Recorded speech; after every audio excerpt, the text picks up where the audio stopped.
Hi guys! I'm Hi guys! I'm Carla. I'm Aaron. And today we're going to show you how to build a green wall. On your own? Yes. Hindi. Maganda yung green wall kasi for people na kulang sa space gaya natin. So may, kung meron silang wall, kahit anong wall, di ba? Na maliwanag. Hindi nila kailangan ng masyadong maraming space.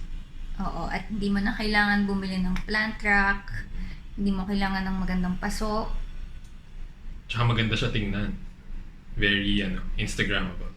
Yes. So, Let's go. let's go!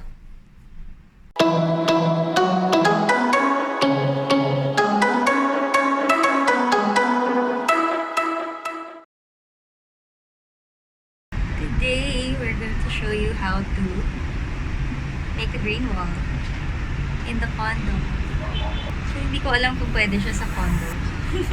Kasi usually, below the railing lang yung pwede i-install. But, ano lang naman, simple installation. You can remove it immediately kung bawal.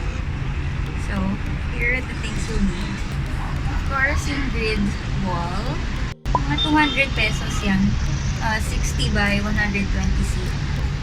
Kailangan nyo ng vertical pots. Yan. So, mabibili nyo yan in white or black. Merong green din. Yan. Tinatawag na triple pot. Parang 1, 2, 3. Tapos, may double pot, and then ito, single pot. Yan. And then, kailangan nyo lang ng screw and drill. Okay. So when using a drill, kailangan safety first. Make sure na naka-clockwise yung rotation ng drill. Clockwise siya. Kasi may setting siya. Pwedeng counterclockwise, clockwise. Matatanggal yung bit kung naka-counterclockwise. So yeah. Oh, pag hawak ng bit ng drill, hindi dito.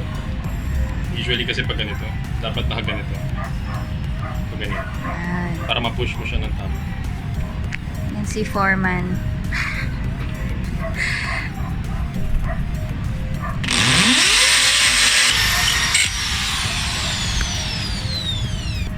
And get your talks.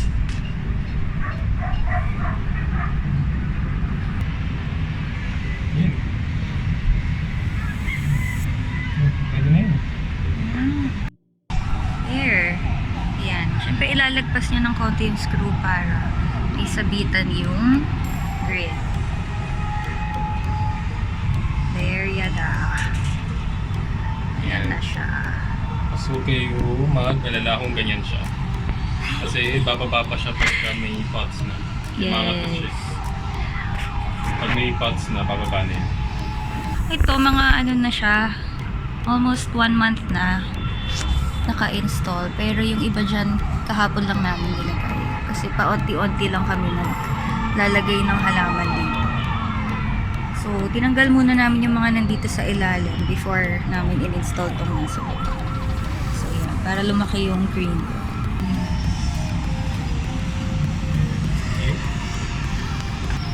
There.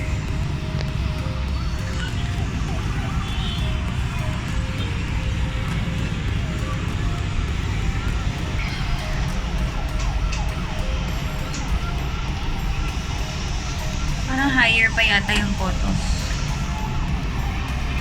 Or okay na pala Okay na yun. yun. Papalitan pa namin yung mga mga black na pots. Yan.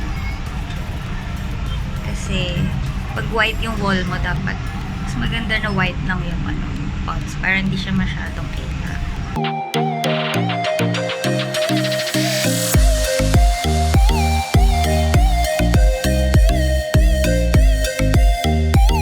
Yung isang trick ng pagpot ng plant sa green wall ay sa harap mo lang itatanim yung plant.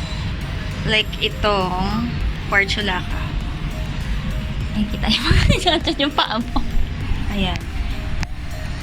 Kung mapapansin nyo, dito ko lang siya sa side tinanim. Over here. Pero dito, puro lupa lang siya. Hindi ko siya tinaniman. Para pag nilagay nyo siya sa green wall, malapit yung susunod na pot. Magmumukha siyang lush. Hindi nyo mahalata na may ano. Hindi nyo mahalata na magkahiwalay siya. Diba? It looks so lush. So, yun din yung isang trick. Tingnan nyo yung Cheflera. Nakapatagilid lang yung ano, yung plant. Ayan siya. Ayan. Ganyan yung itsura niya from the side. Nakapa-diagonal siya. Yung gano'n. Pag tinanim mo, nakaganon siya. Para, ganun yung tubo niya. Hindi siya sasangga dun sa pot sa taas niya. Ayan.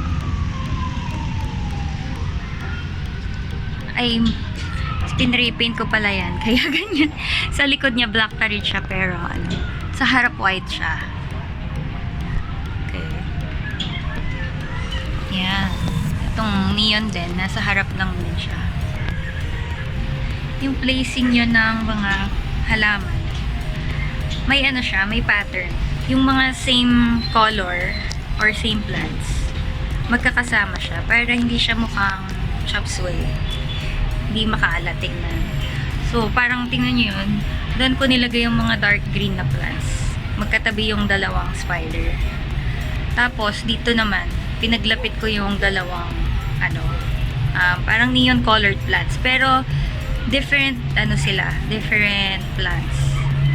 Actually, ito, ibababa ko na siya. Tapos, maglalagay ako ng, ano dyan, bromeliad, tsaka marble pothos. Ayan. Tapos, yung Cheflera, ginawa ko, naka-ano siya, naka-diagonal. Actually, pinag-iisipan pa nga namin kung mag-a-add pa kami ng pag ganon naman na Cheflera.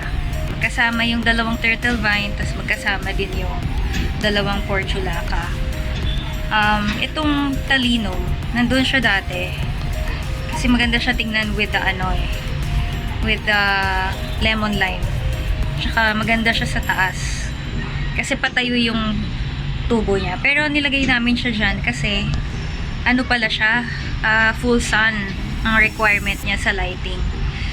So yan, ever since na nilagay namin siya dyan, naarawan kasi dyan eh, tumayo yung mga ano niya, mga leaves niya. Gumanda siya. So, ano na lang, iba na lang ilalagay namin dyan. Dito din, pinagsama namin yung mga green plants na golden pothos, tsaka Brazil. Tapos meron ding konting ano, neon heart leaf. So dito, we're also thinking of putting more neon plants. Kasi meron pa kaming ano eh, neon pothos tsaka Orlando sa bahay. Ito, yung Orlando. So, baka i-group namin siya dito. Tapos, pag ganun yung ano, Cheflera. So, yun. Yun yung end ng green wall tour. With Yes. tips kung paano maggawa ng sariling green wall. Yeah. Yun. Try din nila. Kasi madali lang naman eh. Tsaka maganda siya. Oo. Diba? Sa next videos namin, hopefully na puno na namin yung green wall namin. So, gagawa ulit kami ng tour. Yun lang. Thanks for watching. Please subscribe, comment, like, share, lahat na. Bye!